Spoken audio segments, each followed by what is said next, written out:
Yun mga abel. Good afternoon. Good afternoon sa inyong lahat. Ayan, anong oras na ba? 11:52 na. Ayan, 11:52 na ng tanghali. So ayan, mapapansin ninyo mga abel, meron tayong Coca-Cola dito. Ayan, ito yung Coca-Cola natin at ito yung painuman natin. So ngayong Tuesday kasi, probiotic ang ating ibibigay sa mga ibon. Then yung ating ipinapakain sa mga ibon is ito mga abel. Oh. Pakita ko sa inyo. Yan. Yan, ngayon may mix yan ng golden powder mga abel. Yan. Yan, wait, kunin ko lang mga abel. Open natin. Habang nagpapalipad ako mga abel nagre-ready na ako ng kanilang kakainin at saka painom. Yan o. Yan, golden powder ako. Yan, Tuesday. Ganda Yan yung ano natin, pakain natin sa mga ibon natin. Then, yung ating papainom. Kanina is plain water tayo kanina mga abel. Umaga. So ito nga yung probiotic natin mga abel. Kita nyo, kakaiba yung probiotic ko mga abel. Oh. Pansinin nyo yung probiotic ko. Oh. Yatas. Parang kape. May coffee mate. Kita nyo mga abel. Oh. Hindi ko na ano kanina Naalog ko si kagad Galing rep yan. Kakakalog ko lang Yan oh. Kita nyo. So lalagyan nga natin to para makita nyo. May ano yan, meron yung tignan nyo merong may pressure pa rin kahit pa paano mga abel. Hindi siya nawawala ng pressure. So ito nga yung ating probiotic na binibigay. Uy! Gatas Kitang-kita nyo. Gatas. Ganyan lang konting maglagay ng probiotic mga abel. Tapos haluan natin ng tubig. So ako mga abel, hindi ako nagiging maselan sa ibon. So ang tubig ko is tubig lawasa lang mga abel, doon ang gagaling. Hindi ako nagmi-mineral sa ibon ko. Kasi mga abel, kapag sinanay ko sa mineral yung ibon ko, baka pagdating sa truck, siyempre papainumin yan. Siyempre yung pinapainom naman doon, hindi naman mineral. Siyempre, ang mangyayari sa sikmura ng ibon ko, maninibago. So mas iba pa rin yung ibon na para silang wild animal na kahit saan sila pwedeng uminom.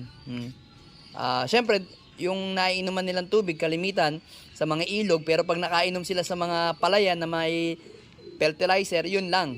Patay sila, dedo sila nun. Dagdagan natin ng konti.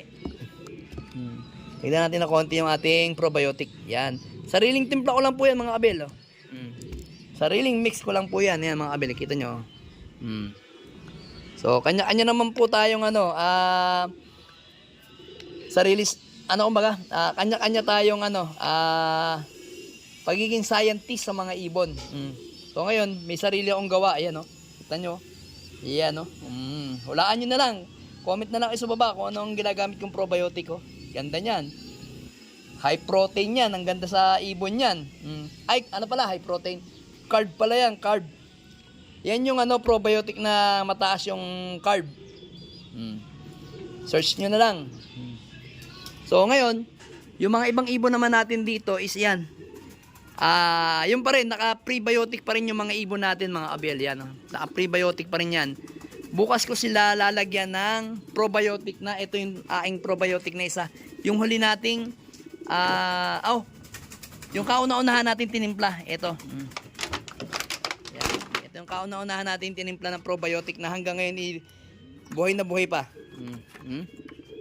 Mabango pa rin, ayan So sariling timpla rin yan mga abel Yan molasses Sariling timpla rin lang yan mga abel. So hindi na nga ako bumibili ng mga probiotic Sariling timpla ko na lang mga abel. Pero meron din ako dito kay Paring Tolome. Asan na yun? Ito to. Kay Paring Tolome ito. Yan, medyo na lang, nag-blurred na lang kasi may rin to may tawag dito. May pressure din to kahit paano yun. Yan yung kay pare kong Tolome. Yan.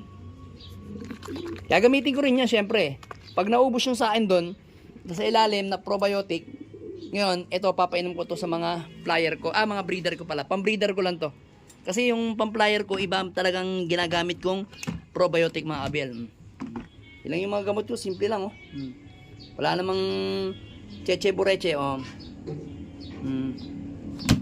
So yun nga mga abel, habang lumilipad pa yung mga ibang ibon natin dyan, abang-abang lang tayo kasi okay na yung ano natin, probiotic natin. Ito kasi kailangan laging nasa rep. Hindi siya po pwedeng wala sa rep. Para lang ano, hindi siya masira mga abel. Ako kasi ganun eh. Tuklasin nyo na lang mga abel. Siyempre kanya-kanya tayong sikreto sa mga pag-iibon. Hindi naman lahat po pwedeng ano, isusubo na lang.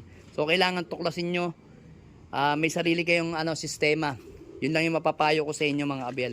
Yan, kita nyo naman, pansinin nyo na lang. Yan o. Yan o. Siyempre may ano yan. May Yakult din yan. Kaya nga probiotic mga abel eh.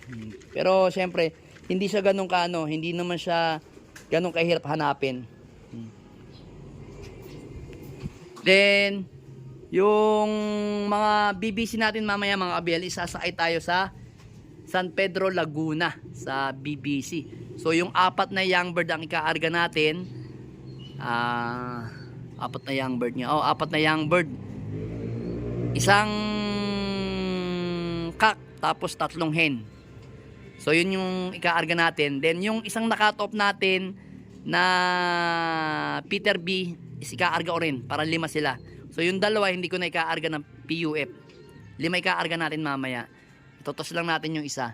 So yung dalawa pahinga na yon kasi first lap derby na natin sa PUF sa Friday mga abel. Kaya kailangan ma-maintain natin yung kondisyon ng ibon natin. Ayan no. Tagal nilang rumonda. Mag-aalas 11:58 na mga abel oh. Ay hindi kita.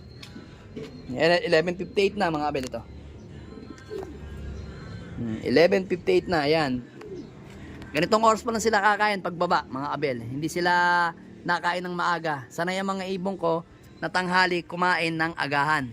Tapos, hapunan or hapon, ang kain nila mga alas 4 o kaya alas 5. Yan, medyo marami-rami na ang kakainin nila. Ngayon, parang light lang. Light lang na pakain. So, yun, lagyan na natin ito ng tubig, mga abel. Para makita ninyo yung gagawin natin. Para sabihin nyo, hindi ko talaga nilalagyan ng lawasan tubig eh. Nawasa. Teka lang, tanggalin natin itong ating ano, timba. Ayan na, galing nawasa lang yan ha. Walang arte oh. Ano yan? Coffee mate oh. Kita nyo, coffee mate yung ating ano, probiotic. Ayan. Pakita ninyo na tama yung ano ko na ginagawa ko. Baka sabihin nyo, kunyari lang si Tagaytay, hindi naman talaga niya pinaiinom yun.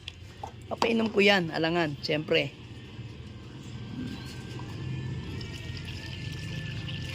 Probiotic yan, probiotic ni Tagaytay Loop. Pakainam sa ibon. Siyempre, sa mga nagtatanong sa akin, bakit nag-champion ka na ba dyan? Siyempre naman mga abel, hindi ko naman gagamitin yan kung hindi ko pa tested eh. Diba? Siyempre, nananalo rin naman tayo sa sistema natin mga abel. So yun yung sinasabi ko lagi sa inyo, kanya-kanya tayong sistema. Hindi porket maganda yung sistema ko, pagka kinapin ninyo, makukuha nyo rin, magcha-champion din kayo. Siyempre, kailangan magaling din kayo mag-observe sa ibon. Hindi lang yung bigay ng bigay. Punin natin to. Sigurado maglalaban-laban sila mamaya pag bumaba ka agad. Yan. So, ang tagal nga nila rumonda. Ayan, oh. Mga ibon natin. Ayan, oh. Gusto na bumaba siya, no? 6'4", no? Kasama niya yung asawa niya. Ayun. Dami nila. Rumoronda na, no? Ang dami na, oh. Ayos yan, ronda lang. Puwersa lang. Dito kayo. Ayan yung ibang ibon natin, no? Medyo may, ano, malakas kasi yung hangin, eh. Kaya medyo may tama pa sila ng eye cold. Konti lang naman.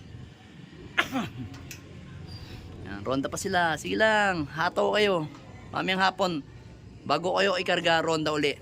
Paronda lang tayo ng paronda mga abel para maganda yung kanilang, ano, exercise sa araw-araw. Para hindi sila natetenga. Yan sila, oh. Yan. Yay, ronda puwersa lang, boy. Ronda puwersa lang. Ayan. Yan, ronda puwersa lang. Yan. Ronda lang sila, oh. Tangalin tapat, ronda. Yun, naiiwanan si Peter Whitelight. Yan, oh. So yun mga abel. Maya-maya pa yung bababa eh. Iikot-ikot pa yung ganyan mga abel, oh.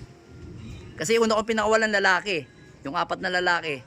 Tapos after mga 15 to 20 minutes yung mga babae naman. Kaya medyo magtatagal pa yung lumipad mga abel. Tapos malakas pa yung hangin. Yan. Alright. Subscribe!